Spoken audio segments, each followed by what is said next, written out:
ये शिक्षक अगर वैज्ञानिक विचारधारा के हैं, ये शिक्षक अगर मानवीय विचारधारा के हैं, तो आपकी पर्सनैलिटी में 1000 गुना बदलाव ला सकते हैं, सकारात्मक बदलाव ला सकते हैं। लेकिन यही शिक्षक अगर जातिवादी हैं, यही शिक्षक अगर अंधविश्वासी हैं, यही शिक्षक अगर धूर्त हैं, तो आपके अंदर जितने भी गुण हैं, आपकी जितनी भी क्षमता है, उसको पूरी तरीके से ध्वस्त कर देंगे। कहना ना होगा कि ये कदम कदम पे आपका सिर्फ अंगूठा ही नहीं काटेंगे, जरूरत पड़ने पे आपके दिलो दिमाग में भूसा भी भर देंगे। पिछले 75 साल में देश के विश्वविद्यालयों में, देश के शिक्षालयों में, देश के स्कूल कॉलेजेस के अंदर लाखों की संख्या में आपके अब शिक्षक पहुंच चुके हैं। ये लाखों की संख्या में पहुंच रहे शिक्षकों ने भारत की उस दकियानूसी व्यवस्था, जिसको हम जातिवाद बोलते हैं, जिसको हम अंधविश्वास से परिपूर्ण बोलते हैं, उस व्यवस्था को कहीं ना कहीं नीचे से हिला दिया है।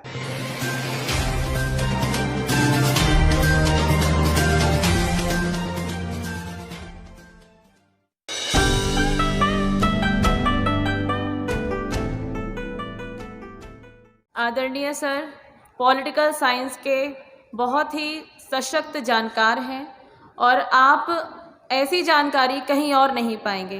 तो प्लीज़ सर आइए। आज इस देश का भविष्य मेरे सामने है, खासतौर पे युवा वर्ग यहाँ पे है, तो सबसे पहले आप लोगों का अभिवादन है। उसके साथ जो हमारे बहुत ही धीर गंभीर साथी यहाँ पे हैं, वास्तव में शिक्षा जगत की महान विभूतियाँ यहाँ पे हैं, गर्व का विषय है। बहुत ही इससे सीना चौड़ा हो जाता है कि आप सब के बीच में से, हम सब के बीच में से इस तरह के लोग निकल के आ रहे हैं, जो कभी जिनको पढ़ने नहीं दिया जा रहा था, वो आज सिर्फ पढ़ ही नहीं रहे हैं, बल्कि पढ़ा रहे हैं। और शिक्षा का जो उच्चतम शिखर है, विश्वविद्यालयों के जो कुलपति हैं, विश्वविद्यालयों के जो वाइस चांसलर हैं, कम से कम 4-5 लोग आज यहाँ पे आपके सामने बैठे हुए हैं, तो उन सब का भी बहुत बहुत इस्तकबाल है, उन सब का भी बहुत बहुत मेरी तरफ से अभिनंदन है। साथियों, इसको खूबसूरत बनाने में, इसको ऐतिहासिक बनाने में आयोजककर्ताओं ने बहुत मेहनत की है, बहुत जज्बे के साथ हम सबको यहाँ पे वो लेके आए हैं, हम सबको यहाँ पे इकट्ठा किया है, इसलिए वो बहुत बहुत बधाई के पात्र हैं। लेकिन मैं समझता हूँ कि जिस तरह का रेस्पॉन्स आपका है, जिस शिद्दत के साथ, जिस शांत भाव से आप लोग बातों को सुन रहे हैं, तो ये मेहनत रंग लाएगी और भारत और ज्यादा खूबसूरत, भारत और ज्यादा महान बनेगा। खासतौर पे बिहार की वो धरती जहां हम अभी बैठे हुए हैं, पिछले मतलब आप कह सकते हैं कि 40-50 किलोमीटर के दायरे में ये एक ऐसी जगह रही है जहां पे कम से कम 3-4 विश्व स्तरीय विश्वविद्यालय कभी इस जगह पे रहे थे। तो उस विरासत को याद करते हुए कि आप कभी विश्वविद्यालयों के निर्माता रहे हैं, आपने विश्व, चाहे वो उदंतपुरी हो, चाहे वो विक्रमशिला हो, और चाहे विश्व प्रसिद्ध नालंदा विश्वविद्यालय रहा हो, अगर उस तरह के विश्वविद्यालयों का निर्माण आपने कभी किया था, ये सब आप ही ने किया था, इसमें कोई शक की बात नहीं है। 12वीं-13वीं शताब्दी तक हम लोगों के पास इस तरह के विश्वविद्यालय थे, और आज दोबारा से हम 700-800 साल बाद दोबारा से शिक्षा के बारे में बात करने के लिए यहाँ पे आए हैं। तो मुझे इसमें कोई शक नहीं है कि उस विरासत को ना सिर्फ हम पुनर्जीवित करेंगे, नालंदा, विक्रमशिला, उदंतपुरी और ऐसे सैकड़ों विश्वविद्यालय जो इस देश के अंदर थे, ना सिर्फ उस विरासत को हम पुनर्जीवित करेंगे, एक बार फिर से उस बौद्ध विचारधारा के साथ, उस बौद्धिक विचारधारा के साथ, उस न्यायिक विचारधारा के साथ, जिस अनुच्छेद की बात कर रहे थे अभी, 51AH की हम बात कर रहे थे, उस विचारधारा के साथ भारत को पुनः विश्व गुरु बनाएंगे। ये हम लोग कर सकते हैं, ये हमारी विचारधारा कर सकती है। इस विचार के साथ मैं अपनी बात को शुरू करने का प्रयास करूंगा।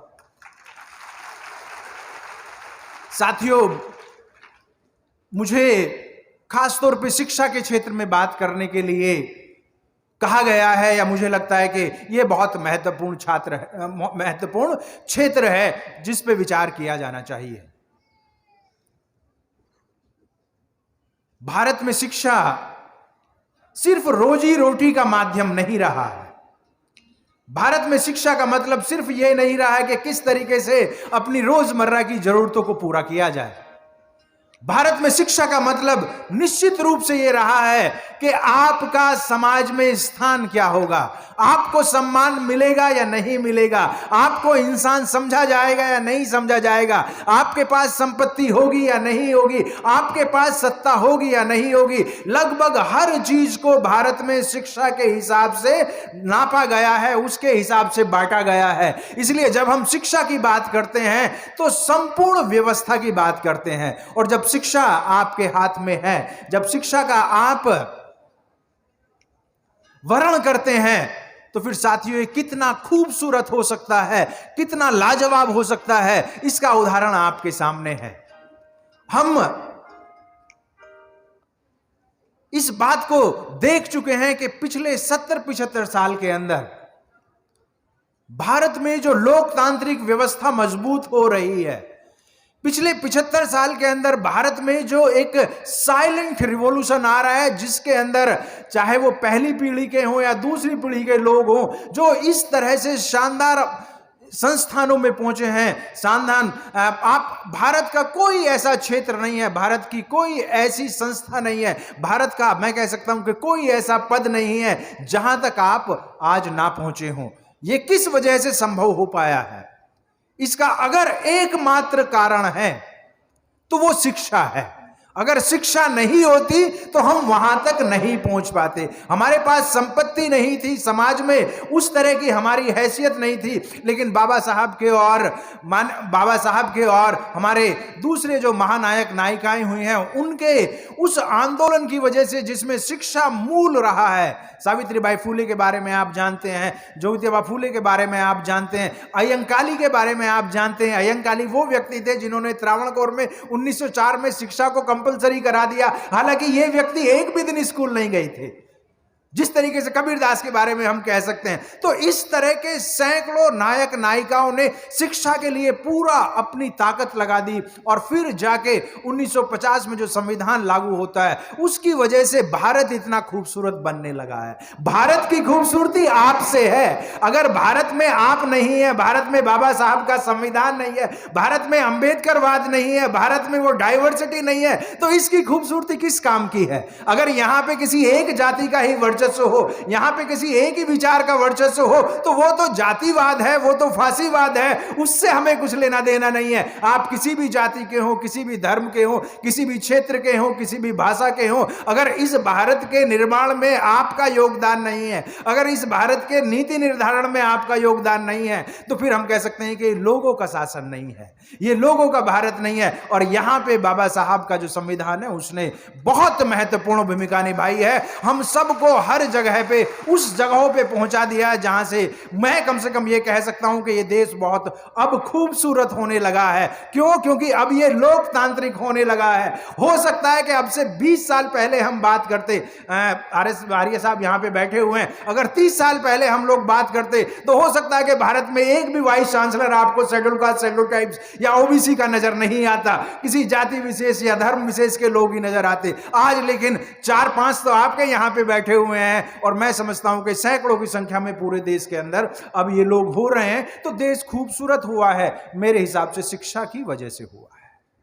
हमारे महापुरुषों ने इस पे बहुत ध्यान दिया हुआ है, इसलिए बच्चों को इस बात पे जरूर गौर करना चाहिए। दूसरी बात अब शिक्षा के क्षेत्र में कैरियर को लेके आती है कि शिक्षा के क्षेत्र में क्या कैरियर है। प्लेटो एक व्यक्ति हुए हैं, अगर बहुत सारे लोगों को पता होगा, पॉलिटिकल साइंस में बहुत इंपॉर्टेंट फिलॉसफर हुए हैं प्लेटो। उन्होंने कहा है कि जो व्यक्ति कहानियां सुनाते हैं, जो व्यक्ति कहानियां सुनाते हैं, वो व्यक्ति शासन करते हैं। कैसे ये संभव है? क्योंकि जिस तरह की कहानियां आप बताएंगे, जिस तरह के शिक्षक आप होंगे, जिस तरह का संबोधन आपका होगा, उसी तरीके से पब्लिक के दिलो दिमाग को आप कैप्चर करेंगे। अगर आप उनके अंदर कॉन्फिडेंस पैदा करने वाले होंगे, अगर उनके अंदर आप जो है भविष्य के सपने दिखाने वाले होंगे, तो वो बच्चा उसी तरीके से आगे बढ़ेगा। उस तरीके से नहीं जैसे मैडम हमारी सोना जारिया मीन्स कह रही थी कि एक प्रोफेसर ने उनसे कह दिया, एक टीचर ने कह दिया कि बच्चे आप तो बायोलॉजी पढ़ लेना, आपसे हो सकेगा नहीं। अगर इस हो सकेंगे नहीं वाले टीचर आपके पास होंगे तो फिर आप आगे नहीं बढ़ पाएंगे। इसलिए ये सिर्फ कहानियां नहीं है, बल्कि टीचर का पूरा व्यक्तित्व बहुत फर्क डालता है किसी भी विद्यार्थी के ऊपर, किसी भी शिक्षार्थी के ऊपर। और ये शिक्षक अगर लोकतांत्रिक विचारधारा के हैं, ये शिक्षक अगर वैज्ञानिक विचारधारा के हैं, ये शिक्षक अगर मानवीय विचारधारा के हैं, तो आपकी पर्सनैलिटी में 1000 गुना बदलाव ला सकते हैं, सकारात्मक बदलाव ला सकते हैं। लेकिन यही शिक्षक अगर जातिवादी हैं, यही शिक्षक अगर अंधविश्वासी हैं, यही शिक्षक अगर धूर्त हैं, तो आपके अंदर जितने भी गुण हैं, आपकी जितनी भी क्षमता है, उसको पूरी तरीके से ध्वस्त कर देंगे। कहना ना होगा कि ये कदम कदम पे आपका सिर्फ अंगूठा ही नहीं काटेंगे, जरूरत पड़ने पे आपके दिलो दिमाग में भूसा भी भर देंगे। इसलिए उस तरह की व्यवस्था को धत्ता बना के पिछले 75 साल में देश के विश्वविद्यालयों में, देश के शिक्षालयों में, देश के स्कूल कॉलेजेस के अंदर लाखों की संख्या में आपके अब शिक्षक पहुंच चुके हैं। ये लाखों की संख्या में पहुंच रहे शिक्षकों ने भारत की उस दकियानूसी व्यवस्था, जिसको हम जातिवाद बोलते हैं, जिसको हम अंधविश्वास से बोलते हैं, उस व्यवस्था को कहीं ना कहीं नीचे से हिला दिया है। आंकड़ों के स्तर पे अगर आप जाएं साथियों, इस समय भारत के अंदर लगभग 1000 विश्वविद्यालय हैं। भारत के अंदर लगभग 1,00,000 विश्वविद्यालय हैं और इन 1,00,000 विश्वविद्यालयों के अंदर लगभग 15 लाख शिक्षक हैं। उच्च शिक्षा जिसमें आप कह रहे हैं, इसमें प्राइवेट सेक्टर के भी हैं और पब्लिक सेक्टर के भी हैं। पब्लिक सेक्टर के लगभग 7.5 हैं और 7.5 ही प्राइवेट सेक्टर के टीचर्स हैं पूरे देश के अंदर। लेकिन इन 15 लाख शिक्षकों में अभी schedule caste, schedule tribes, OBC की संख्या काफी कम है। काफी कम से मतलब है लगभग 1.5 से 2 लाख के आसपास है, जो कि 7.5 लाख होनी चाहिए। अगर संवैधानिक रूप से ही देखें तो 7.5 लाख होनी चाहिए, लेकिन अभी वहां पे 5 लाख वैकेंसीज हैं। जैसे ही आपकी समाज में ताकत बढ़ेगी, जैसे ही आपकी राजनीति में ताकत बढ़ेगी, जैसे ही आपकी सांगठनिक ताकत बनेगी, तो तुरंत आप कहेंगे कि भाई हमें 7.5 लाख शिक्षक चाहिए, शेड्यूल कास्ट, शेड्यूल ट्राइब्स के, ओबीसी के। ये 7.5 लाख शिक्षक जो अभी 1-1.5 लाख पहुंचे हैं, उन्होंने कॉलेजेस और विश्वविद्यालय में अपनी जबरदस्त पैंठ बनाई है। आज किसी भी विश्वविद्यालय में आप देख लें, वहां पे जो बातचीत हो रही है, वहां पे जो शिक्षा को लेके जो उसका लोकतांत्रिकरण हो रहा है, शिक्षा को लेके जो मतलब स्टूडेंट्स के साथ हमारे इंटरेक्शंस हो रहे हैं, क्लासरूम में जो हमारे इंटरेक्शंस हो रहे हैं, वो बहुत ही अच्छे माहौल में हो रहे हैं। क्यों? क्योंकि हम ज्योतिबा फुले, सावित्रीबाई फुले, बाबा साहब की विचारधारा को समझ के उस बात को अपने विद्यार्थियों को बताने का प्रयास कर रहे हैं। इसलिए किसी भी जाति धर्म के कोई भी विद्यार्थी है, उसको लगता है कि ये बहुत अच्छी बात बताई जा रही है। इसलिए आज हम लोग कॉलेजेस के अंदर, यूनिवर्सिटीज के अंदर काफी लोकप्रिय शिक्षक हो रहे हैं। We are very popular teachers. क्यों? क्योंकि हम वो भेदभाव नहीं करते हैं कि भाई किस जाति से आ रहा, किस धर्म से हो रहा।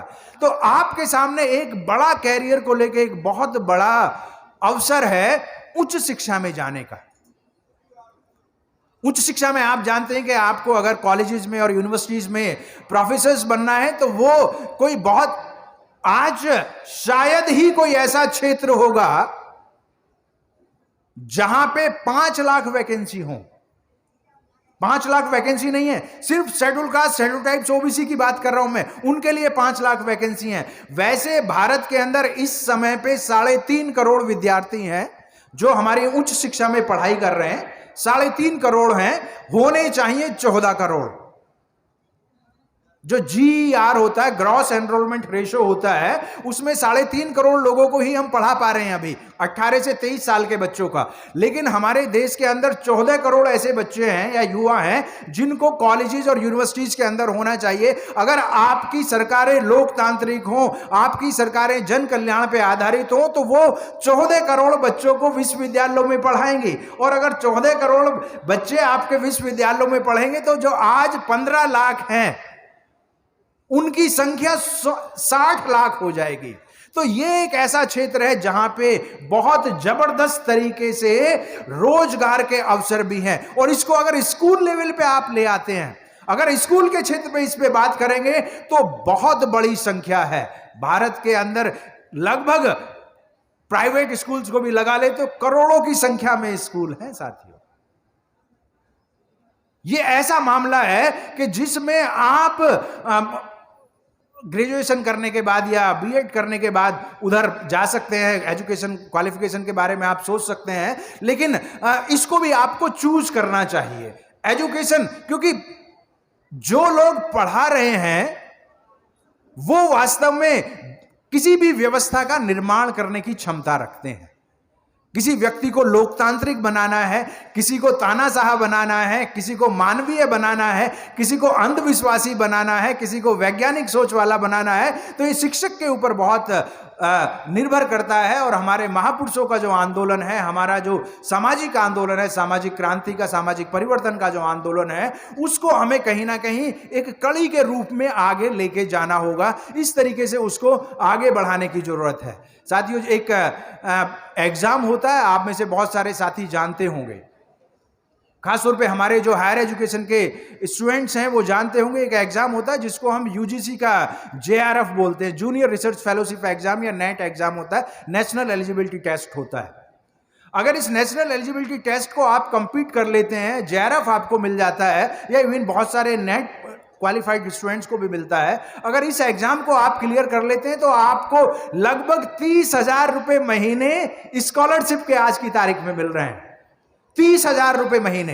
ये 30,000 रुपए तो लगभग ऐसे हैं जो सबसे नीचे वाली जॉब है, गवर्नमेंट जॉब है, वहां पे भी कई बार अभी 30,000 रुपए आपको नहीं मिल रहे हैं। तो उसको 5 साल तक आपको ये स्कॉलरशिप मिल सकता है, और उसमें आप एमफिल तो अब खत्म हो रहा है, अपना PhD कर सकते हैं या और कोई हायर रिसर्च उस तरीके से कर सकते हैं। उस तरफ जाने की जरूरत है। और फिर जब आप हायर एजुकेशन में शिक्षक बन जाते हैं, तो हमारे आज यहाँ पे बहुत सारे शिक्षक बैठे हुए हैं, PhD किए हुए हैं, और बड़ी बड़ी पोजीशंस पे यहाँ के साथी बैठे हुए हैं जो प्रोफेसर्स हैं, और ब्यूरोक्रेट्स भी यहाँ पे बैठे हुए हैं। तो ये जो शिक्षा के क्षेत्र में जो ऊंची पोजीशंस पे पहुंच रहे हैं या स्टार्टिंग ही कर रहे हैं, उनकी सैलरी जो है वो लाखों रुपए से स्टार्ट हो रही है इस समय पे।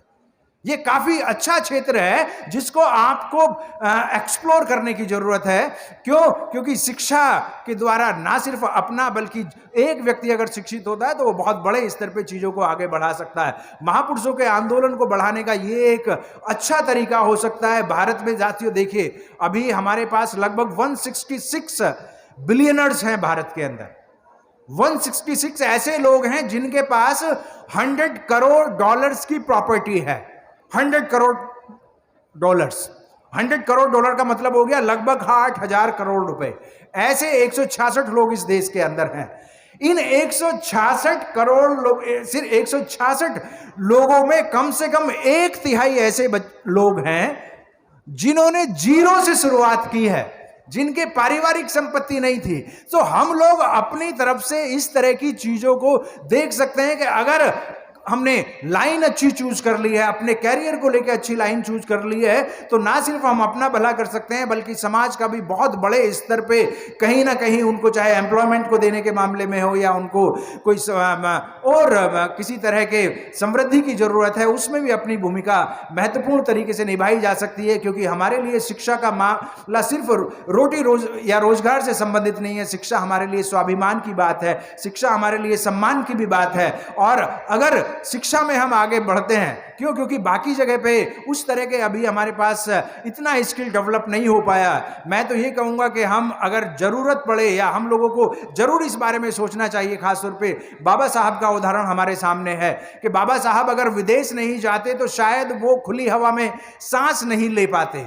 अगर विदेश नहीं जाते तो वो शायद इस तरीके से नहीं देख पाते कि क्या मिस हो रहा है, क्या वो यहाँ पे, क्या इस देश के हमारे लोग जो हैं वो क्या मिस कर रहे हैं। इसलिए अगर संभव है तो यहाँ पे जो पेरेंट्स बैठे हैं, यहाँ पे जो हमारे विद्यार्थी बैठे हैं, उनको इस बारे में जरूर सोचना चाहिए कि किसी भी स्तर पे संभव हो तो उनको विदेश जाना चाहिए, शिक्षा के लिए विदेश जाना चाहिए। जो पेरेंट्स या जो भी हमारे अपने यहाँ पे सामर्थ्यवान साथी हैं, उनको इस तरह का प्रयास करना चाहिए। और आज की तारीख में तो बहुत सारे स्कॉलरशिप्स हैं, आज की तारीख में बहुत सारे स्पॉन्सर्स आपको मिल जाते हैं, पब्लिक फंडिंग के थ्रू भी जो है, हम क्राउड फंडिंग के थ्रू भी इस तरह के बहुत सारे साथियों को आगे भेजने का प्रयास करते हैं। अगर कुछ साथियों की इस तरह की इच्छा है तो वो भी चाहें तो बात कर सकते हैं कि किस तरीके से विदेश में जाके एडमिशन लिया जा सकता है, चाहे वो ग्रेजुएशन के लेवल पे, चाहे वो पोस्ट ग्रेजुएशन के लेवल पे या डॉक्टरेट के लेवल पे भी एडमिशन लेने के बारे में आप लोग कहीं ना कहीं जरूर सोचें।